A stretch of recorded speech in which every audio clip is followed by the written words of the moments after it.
इस वक्त मैं इंडिया गेट राजधानी के कर्तव्य पथ पे मौजूद हूँ। जन हुंकार एपिसोड की शूटिंग के लिए यहाँ पर पहुँचा हूँ और आज आपसे एक ऐसे राजनीतिज्ञ और ऐसे समाज सेवी से मिलाने वाला हूँ जो बहुत दूर से यहाँ पहुँचे हुए उत्तराखंड देवभूमि से, बिल्कुल जहाँ पर इस बार बादल फटने की घटनाएँ थी, उसी भटवाड़ी क्षेत्र के विजयपाल मखलोगा जी पहुँचे, जब उनसे बातचीत करेंगे। आज क्या कहना चाहते हैं मखलोगा साहब, आपका बहुत बहुत स्वागत है। आज आप दिल्ली में पहुँचे हुए कर्तव्य पथ पर, क्या आप बोलना चाहेंगे इस जगह को लेकर के और उत्तराखंड तमाम चीज़ों को लेकर के? नमस्कार बहुगुणा जी, अभी मैं नई दिल्ली के कर्तव्य पथ पर हूँ और मेरे ठीक पीछे आप देख रहे हैं इंडिया गेट है। और इंडिया गेट सहित मैंने जो आज दिन भर में दिल्ली के अंदर भ्रमण किया, उसमें राष्ट्रीय युद्ध स्मारक और कर्तव्य भवन, नया जो संसद भवन बना है और तमाम भारत सरकार के मंत्रालयों के विभिन्न जो स्थलीय जो जहाँ पर उनका देख रेख काम होता है, उन भवनों को मैं आज दिन भर में देखने का मुझे सौभाग्य मिला।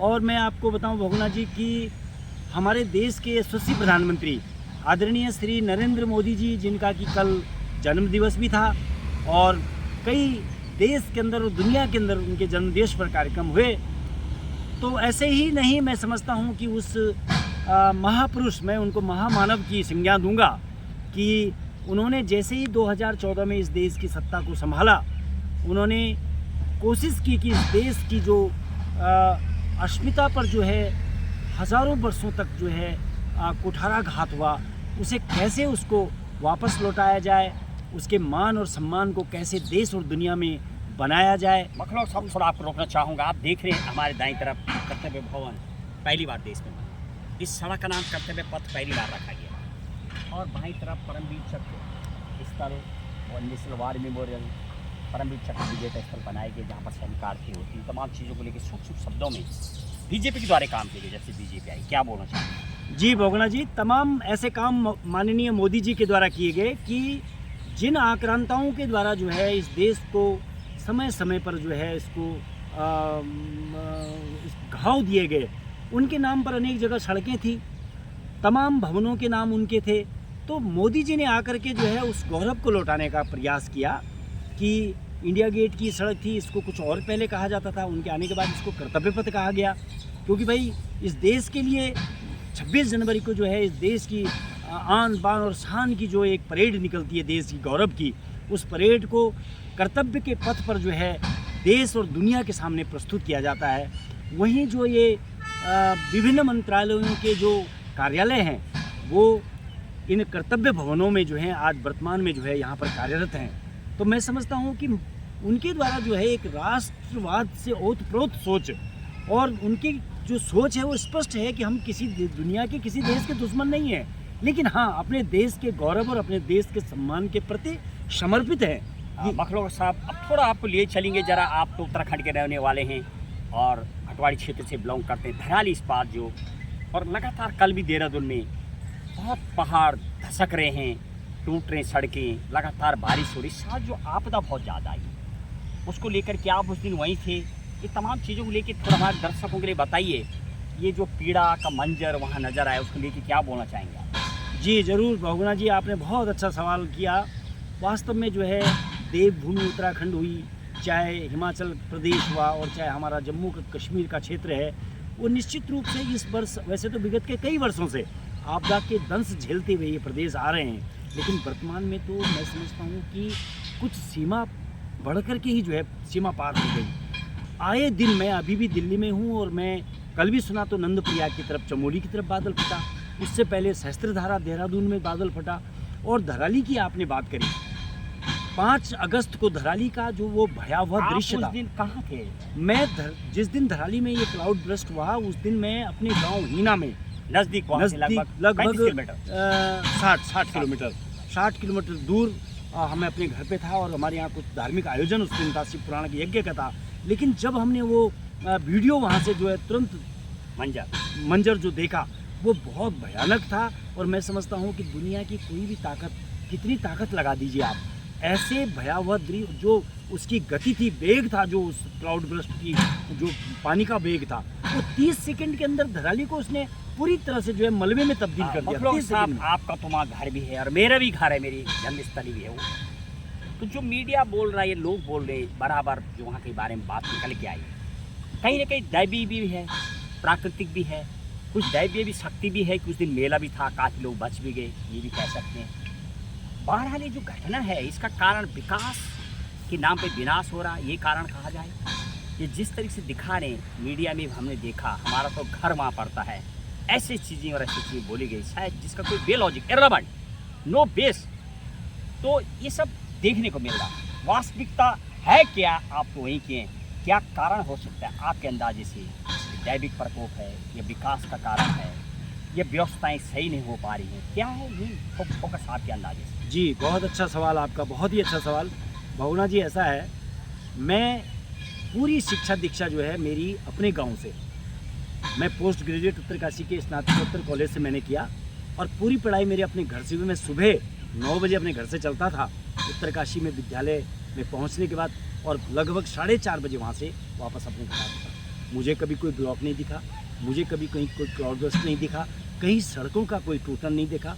लगभग मैं इंटर 10वीं के बाद मैं पूरी उत्तरकाशी में मेरी परीक्षा हुई, पढ़ाई हुई। तो इतने सालों के अंदर जो मैंने बदलाव स्वयं देखा, और अब वर्तमान में जो देख रहा कि आए दिन आज इस जगह बादल फट गया, आज उस जगह बादल फट गया, इसका मैं अपनी जो लोकप्रिय सरकार मेरे प्रदेश की है, पहले उत्तराखंड सरकार से, उसे आग्रह करना चाहूँगा कि इसे निश्चित रूप से वैज्ञानिकों से इसको दिखाने का काम किया जाए कि वास्तव में हो क्या रहा, ये क्लाउड बर्स्ट हो रहा है, ये आखिर ये इसकी इतनी गति क्यों बढ़ गई? अरे हमारे पहाड़ तो बहुत ज़्यादा सुरक्षित हुआ करते थे, मजबूत चट्टान थे, मजबूत थे, लेकिन अगर इस गति से जो इन पहाड़ों में जो इस प्रकार से क्लाउड बर्स्ट में लोग इस तरह से बहते रहेंगे, मरते रहेंगे, तो मैं समझता हूँ केवल 10 साल के अंदर अंदर उत्तराखंड के जो पर्वतीय क्षेत्रों में जितने गांव हैं, वो एक गांव भी अपनी जगह नहीं रहेगा। मेरा आग्रह है, निवेदन है प्रदेश सरकार से भी और केंद्र सरकार से भी कि इन क्लाउड बर्स्ट की, मैं एक बात तो सत्य ये है कि ग्लोबल वार्मिंग इसका प्रमुख कारण है।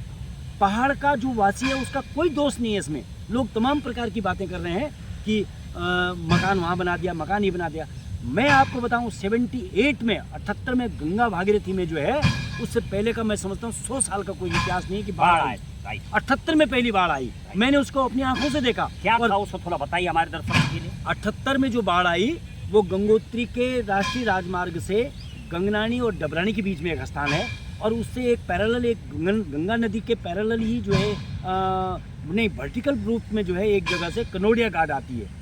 कनोडिया घाट में 78 में कोई सुना, वैज्ञानिकों ने बाद में उसका विश्लेषण किया, क्लाउड बर्स्ट हुआ और उसने एक बड़ी चट्टान को तोड़ करके वो मलबे के साथ आकर के उसने गंगा भागीरथी का रुख को रोक दिया। क्या गंगा का रूप भी ऐसे समझते हैं कि गंगा जिस हिसाब से हम देख रहे नमामि गंगे प्रोजेक्ट, बहुत सारी वहाँ पर डैम भी बनाए गए और कई बहुत जगह गंदगी भी नज़र आती है, क्या गंगा अपना रूप दिखा रही है? ये भौगोलिक स्थिति है, ये क्या है? ये आपका, जब आप वहीं पढ़े लिखे सब तमाम चीज़ें देखे आपने, तो वर्तमान के हालात देख के क्या कंक्लूजन लगाया जा सकता है? नहीं, वर्तमान के हालातों को देख करके तो ये स्पष्ट है कि एक समय तक तो हमने सरकार का भी विरोध किया था, जब इन्होंने लोहारी नाग पाला और पाला मनीरी प्रोजेक्ट को रोका था। उसमें आधा से ज़्यादा काम हो गया था, लेकिन ईमानदारी से मैं आपको कहूँ कि वर्तमान की जो परिस्थिति में देख रहा हूँ, तो मैं धन्यवाद देता हूँ सरकार को अब कि ये बड़ी परियोजनाओं के लिए क्षेत्र है नहीं, क्योंकि वहाँ गंगा में स्कोप नहीं है, रुकने के पहाड़ के अंदर पानी चला जाता है, ये भी कारण हो सकता है। ये भी है, और जो हिमालय को कहा जाता है भोगना जी, वो सबसे शिशु पर्वत उसको कहा जाता है। पर्वतों की श्रृंखला में जो दुनिया के पर्वत हैं, उसमें ये शिशु पर्वत नया पर्वत है और कच्चा है ये। इसके अंदर आप इस प्रकार से बोरिंग करके और हज़ारों हजार डायनामाइट को विस्फोट करके पहाड़ों को कच्चा करेंगे तो निश्चित रूप से टूटेंगे। चले आखिरी शब्दों में, आज इंडिया गेट, राष्ट्रपति भवन सामने नज़र आ रहा, कर्तव्य पथ, कर्तव्य भवन, तमाम चीज़ों को लेकर के, और आज राजधानी दिल्ली से उत्तराखंड का विश्लेषण किया जा रहा है।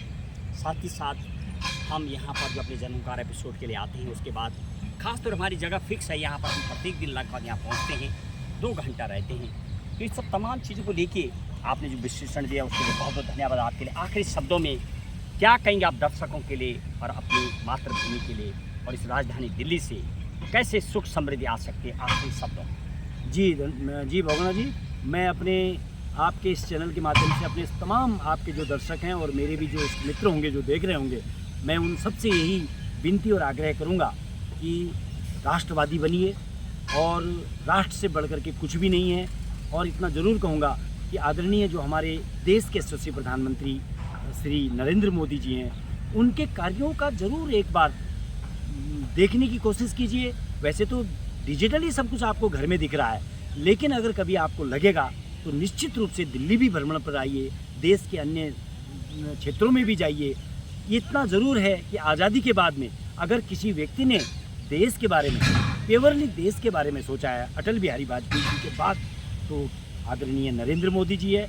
और मैं उनकी लंबी आयु की कामना करता हूँ, वो दीर्घायु रहें और हम सबका इसी प्रकार नेतृत्व करते रहें और देश का दुनिया में इसी तरह से नाम करते रहें। हम बहुत जल्दी दुनिया की बड़ी शक्ति बनने वाले हैं और भारत एक बार विश्वगुरु बन गया है। अब केवल और केवल जो है दुनिया के कुछ चुनिंदा देशों को इस बात को समझना होगा कि भारत वास्तव में विश्वगुरु है। इन्हीं शब्दों का शाप बहुत बहुत धन्यवाद। देखिए विजयपाल मखलोगा भी उत्तराखंड से दिल्ली पहुँचे और इंडिया गेट जहाँ पर जनों का शूटिंग करते हैं उसके नज़दीक आज मुलाकात और विवेक के साथ महेश बहुगुणा, गंगा 24 एक्सप्रेस, दिल्ली।